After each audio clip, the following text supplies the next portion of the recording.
श्रीमद् भागवत गीता एकमात्र ऐसा ग्रंथ है जो मनुष्य को जीवन जीने का सही मार्ग बताती है।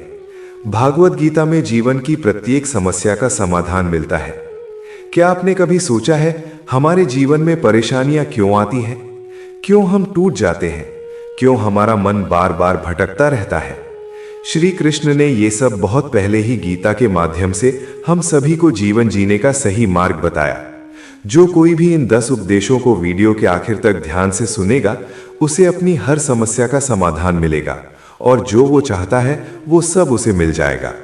गीता का पहला उपदेश ये है कि कर्म करो, फल की चिंता मत करो। कर्मण्येवाधिकारस्ते मा फलेषु कदाचन मा कर्म फल हेतुर्भूर मा ते संगोस्त्व कर्मणि। अर्थात श्री कृष्ण कहते हैं, तुम्हारा अधिकार सिर्फ कर्म करने पर है, उसके फल पर नहीं। फल कैसा आएगा, किस समय आएगा, किस रूप में आएगा, ये परमात्मा तय करते हैं। मनुष्य यदि फल की चिंता करेगा तो उसका मन अशांत हो जाएगा और अशांत मन कभी श्रेष्ठ कर्म नहीं कर सकता। महाराज जनक का नाम आपने सुना ही होगा। वही जनक जो सीता माता के पिता थे। वे राजा होते हुए भी महान योगी थे। राज्य के असंख्य काम, युद्ध की तैयारी, प्रजा का भार, सब कुछ उन्हीं के कंधों पर था।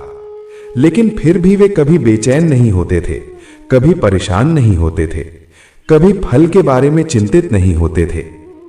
एक बार एक ऋषि उनके महल आए। जनक राजसभा में न्याय कर रहे थे। अचानक महल के पीछे के पुराने हिस्से में भयंकर आग लग गई। चारों ओर हाहाकार मच गया। महाराज, महल जल रहा है, सब नष्ट हो रहा है। सैनिक डर गए, मंत्री भागने लगे, पर जनक उसी शांत मुद्रा में बैठे रहे, मानो कुछ हुआ ही ना हो। ऋषि ने आश्चर्य से पूछा, महाराज, आपका महल जल रहा है? जनक मुस्कुराए, ऋषिवर, यदि यह महल कर्म से मिला है तो इसका नाश भी उसी कर्म के अंतर्गत है। मैं अपना कर्तव्य न्याय छोड़कर क्यों फल अर्थात महल की चिंता करूं? बाद में पता चला कि जिस हिस्से में आग लगी थी वो पुराना और खाली भवन था। राजमहल सुरक्षित था। ऋषि ने कहा, महाराज, आपकी ये स्थिरता बताती है कि आप गीता के इस उपदेश को जीते हैं। कर्म करो, फल की चिंता मत करो। जनक का उदाहरण बताता है कि जो व्यक्ति परिणाम को भगवान पर छोड़ देता है उसका मन कभी डगमगाता नहीं और ऐसे मन वाले ही जीवन में महान बनते हैं। गीता का दूसरा उपदेश यह है कि जब तुम खुद को अकेला महसूस करो तो याद रखना तुम इस दुनिया में अकेले आए थे और अकेले ही जाओगे। सच्चाई यही है कि यहां अपना कोई नहीं है। जबकि हमें जन्म देने वाले माँ बाप भी यहां अकेला छोड़कर चले जाते हैं, तो औरों से उम्मीद ही क्या रखना कि वो हमेशा हमारे साथ रहेंगे। यदि कोई आपका साथ छोड़ दे तो एक बात हमेशा याद रखना कि वो ईश्वर है जो कभी हमारा साथ नहीं छोड़ता। वो सदैव हमारे साथ खड़ा रहता है, लेकिन हम ही उन्हें भूलकर औरों से उम्मीद रखते हैं कि ये हमारे साथ रहेगा। लेकिन श्री कृष्ण क्या कहते हैं? आत्मा न तो जन्म लेती है और न ही मरती है। इसका मतलब तुम्हारी असली पहचान ये शरीर नहीं बल्कि वो आत्मा है जो परमात्मा से जुड़ी है। गीता में श्री कृष्ण अर्जुन से भी कहा था, चाहे कोई भी व्यक्ति मुझे माने या ना माने, मैं उसका साथ कभी नहीं छोड़ता। मैं सदैव उसके साथ रहता हूं क्योंकि वो सब मेरी ही संतानें हैं। ममई वांशो जीवलोके जीवभूतः सनातनः मनः षष्ठानि इंद्रियाणि प्रकृति स्थानी कर्षति। अर्थात इंसान को ईश्वर का ही अंश कहा गया है। गीता का तीसरा उपदेश यह है कि मन ही मित्र है और मन ही शत्रु। उद्धरेदात्मनादात्मानं नात्मानम् अवसादयेत् आत्मैव ह्यात्मनो बंधुरात्मैव रिपुरात्मनः। अर्थात श्री कृष्ण कहते हैं कि मन ही मनुष्य को बांधता है और वही मन उसे मुक्त भी करता है। जो व्यक्ति मन पर विजय पा लेता है वो जीवन के हर युद्ध में विजयी होता है। जीवन में हमारी आधी समस्या हमारे मन के भीतर होती है, जैसे डर, गुस्सा, निराशा, ईर्ष्या, तुलना आदि कारणों से हम दुखी होते हैं। और यदि इसी मन को नियंत्रित कर लिया जाए तो कोई भी परिस्थिति मुश्किल नहीं लगती। महाभारत युद्ध शुरू होने से पहले अर्जुन के सामने कोई बाहरी शत्रु नहीं था। उनके सामने खड़े थे उनके ही अपने गुरु, भाई, दादा, परिजन। उनका मन भी डर, मोह, भ्रम और दुख से भर गया था। अर्जुन के हाथ से गांडीव कांपने लगा, शरीर ढीला पड़ गया। उन्होंने कहा, माधव, मैं ये युद्ध नहीं लड़ सकता। धनुष उनके हाथ में था, शक्ति शरीर में थी, ज्ञान उनके भीतर था, धर्म पक्ष में था, फिर भी वे गिर पड़े। क्यों? क्योंकि मन पर उनकी विजय नहीं थी। कृष्ण मुस्कुराए और बोले, अर्जुन, ये युद्ध बाहरी नहीं, पहले तुम्हें अपने मन के युद्ध में जीतना होगा। जब मन स्थिर होगा तो ये कुरुक्षेत्र स्वतः विजित हो जाएगा। अर्जुन ने श्री कृष्ण के उपदेश को ग्रहण किया, ध्यान लगाया, संशय को छोड़ा और जैसे ही मन को जीता, वे महान धनुर्धर से महान योद्धा बन गए। गीता कहती है, जिसने मन जीत लिया उसके लिए संसार में कोई युद्ध कठिन नहीं। गीता का चौथा उपदेश यह है कि क्रोध बुद्धि को खा जाता है। क्रोधात् भवति सम्मोहः, सम्मोहात् स्मृति विभ्रमः, स्मृति भ्रंशात् बुद्धिनाशो, बुद्धिनाशात् प्रणश्यति। अर्थात श्री कृष्ण कहते हैं, जब क्रोध आता है तो व्यक्ति का विवेक उसके हाथ में नहीं होता और वो गलत फैसले ही लेता है, जिससे रिश्ते भी बिगड़ जाते हैं और अंत में खुद ही दुख भोगता है। जीवन में कभी आपने ये नोट किया है, गुस्से में हम वो भी कह देते हैं जो कभी किसी को कहना ही नहीं चाहते। इसलिए कृष्ण कहते हैं, जहां बुद्धि नष्ट वहां विनाश निश्चित। राजा परीक्षित अत्यंत धर्मात्मा थे। एक दिन वे जंगल में शिकार करते करते थक गए, प्यासे भूखे जंगल में भटक गए और जैसे ही वे एक आश्रम पहुंचे तो वहां एक ऋषि ध्यान में लीन बैठे थे। परीक्षित ने कई बार आवाज दी पर ऋषि ध्यान में थे। ऐसी अवस्था में ऋषि को छेड़ना धर्म के विरुद्ध होता है, लेकिन थकान और क्रोध में परीक्षित ने विवेक खो दिया। उन्होंने एक मृत सर्प उठाया और ऋषि के गले में डाल दिया। क्षण भर का क्रोध, लेकिन वही क्रोध विनाश का बीज बन गया। ऋषि के पुत्र ने क्रोधित होकर राजा को शाप दिया। 7वें दिन उन्हें सर्पदंश से मृत्यु हो गई। देखा, एक क्षण का क्रोध और बुद्धि का अंत, बुद्धि का अंत और जीवन का भी अंत। कृष्ण कहते हैं, क्रोध बस कुछ क्षण का होता है, पर पछतावा जीवन भर का। गीता का 5वां उपदेश यह है कि परिवर्तन ही जीवन का नियम है। दुखेष्वनुद्विग्न मनाः, सुखेषु विगत स्पृह, वीत राग भय क्रोधः, स्थित धीर मुनिरुच्यते। अर्थात श्री कृष्ण कहते हैं, मनुष्य को भी ऐसा ही होना चाहिए। सुख आए तो बहकना नहीं, दुख आए तो टूटना नहीं, क्योंकि सुख और दुख दोनों लहरें हैं जो आती हैं चली जाती हैं। जैसे अर्जुन युद्ध भूमि में खड़े होकर वो दुख, भय, मोह सब में डगमगा गया, पर श्री कृष्ण ने कहा, जिसका मन सुख में आसक्त ना हो और दुख में विचलित ना हो, जो राग, भय और क्रोध से ऊपर उठ सके, वही वास्तव में स्थिर बुद्धि वाला है। अर्थात जीवन में जो चीजें बदल रही हैं, उनसे परेशान होना व्यर्थ है।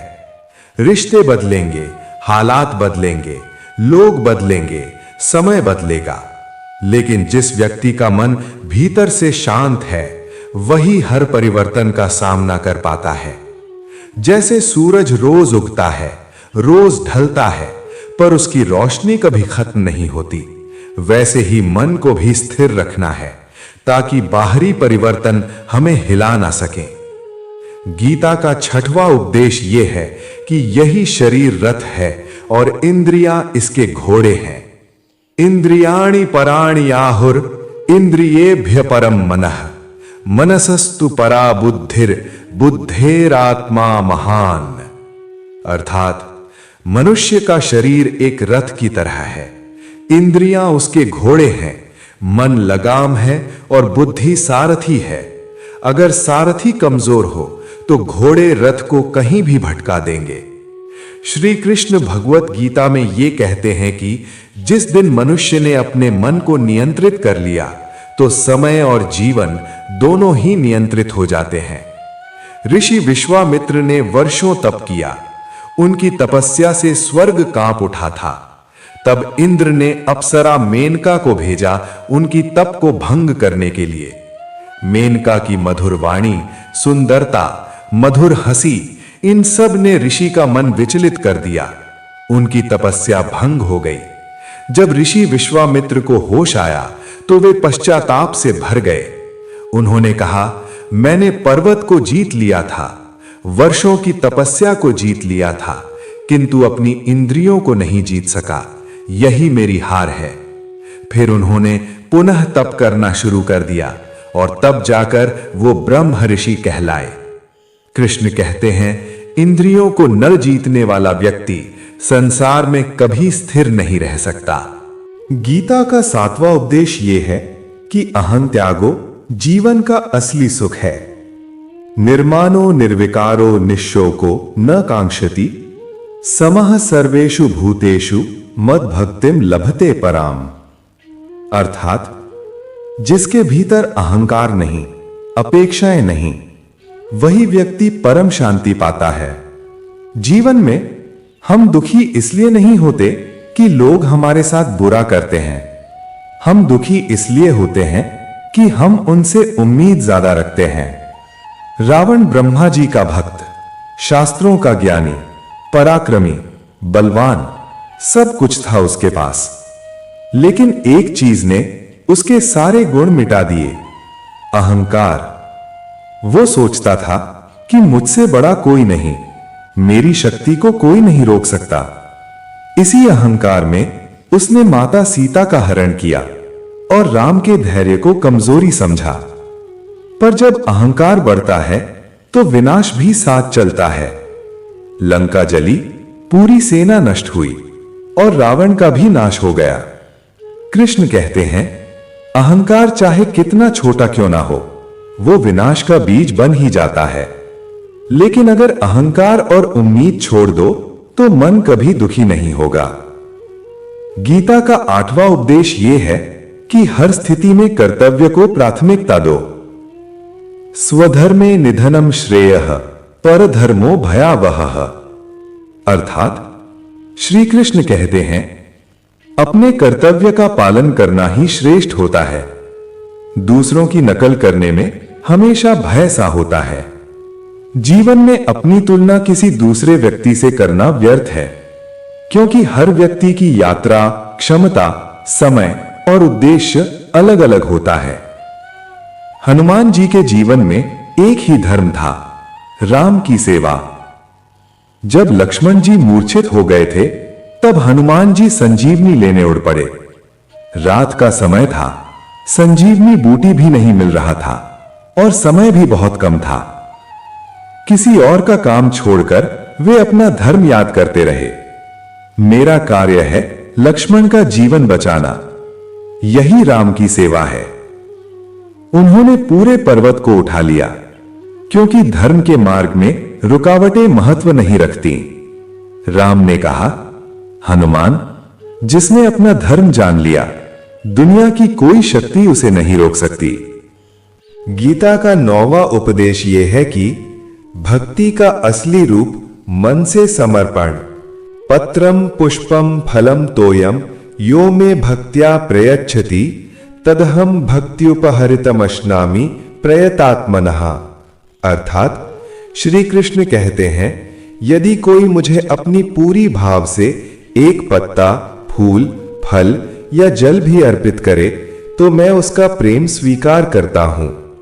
ईश्वर को तुम्हारे धन, बड़े मंदिर या महंगे चढ़ावे से कोई फर्क नहीं पड़ता। फर्क सिर्फ एक चीज से पड़ता है, तुम्हारे हृदय की भावना से। कृष्ण एक बार विदुर के घर गए। विदुर घर पर नहीं थे। उनकी पत्नी बहुत प्रेम से कृष्ण का स्वागत करने लगी। कृष्ण के प्रति उनका प्रेम इतना बढ़ गया कि उन्हें ध्यान ही न रहा कि वो केले छीलकर कृष्ण को छिलके ही खिला रहीं और फल फेंक रहीं। कृष्ण मुस्कुराते हुए उन छिलकों को प्रेम से खाते रहे, क्योंकि उनके लिए फल नहीं बल्कि प्रेम महत्वपूर्ण था। कथाओं में कहा जाता है कि उसी दिन कृष्ण ने छिलकों से विदुर और उसकी पत्नी के घर को सुख, शांति और धन से भर दिया। श्री कृष्ण कहते हैं, भोग की नहीं, व्यक्ति के भाव की कीमत होती है। गीता का 10वां उपदेश ये है कि श्रद्धा से बढ़कर कोई साधना नहीं। श्रद्धावान लभते ज्ञानम तत्परः संयतेन्द्रियः, ज्ञानम लब्ध्वा पराम शांतिम अचिरेणाधिगच्छति। अर्थात जिसके भीतर श्रद्धा है वही ज्ञान प्राप्त कर सकता है, और ज्ञान पाने के बाद वही व्यक्ति परम शांति को प्राप्त कर पाता है। जीवन में श्रद्धा का मतलब केवल अंधविश्वास नहीं। श्रद्धा मतलब मैं कर सकता हूं, भगवान मेरे साथ हैं। और भी कई अर्थ होते हैं। जब ध्रुव केवल 5 वर्ष के थे, सौतेली मां ने उन्हें ताना देते हुए कहा, तुम कभी राजा नहीं बन सकते। ध्रुव रोते हुए जंगल में पहुंचे। तब नारद जी उनसे मिले। उन्होंने कहा, बच्चे, वन बहुत कठिन है, तुम इतने छोटे हो। ध्रुव ने दृढ़ श्रद्धा से कहा, मैं छोटा हो सकता हूं, पर मेरी श्रद्धा छोटी नहीं। उन्होंने घोर तप किया, ठंड, भूख, प्यास सब सहा, और अंत में विष्णु जी स्वयं प्रकट हुए। ध्रुव को ध्रुव लोक मिला, ऐसा लोक जो कभी नष्ट नहीं होता। यही श्रद्धा की शक्ति है। श्री कृष्ण कहते हैं, जहां श्रद्धा है वहां असंभव शब्द नहीं रहता। भगवान श्री कृष्ण कहते हैं कि हे मानव, अगर तुम समस्त सांसारिक दुखों से मुक्त होना चाहते हो तो मेरी इन कही बातों को अपने जीवन में उतारने से सुख और शांति की अनुभूति होती है। अगर आपको ये वीडियो पसंद आया हो तो वीडियो को लाइक, शेयर और कमेंट में जय श्री राधे कृष्ण जरूर लिखें।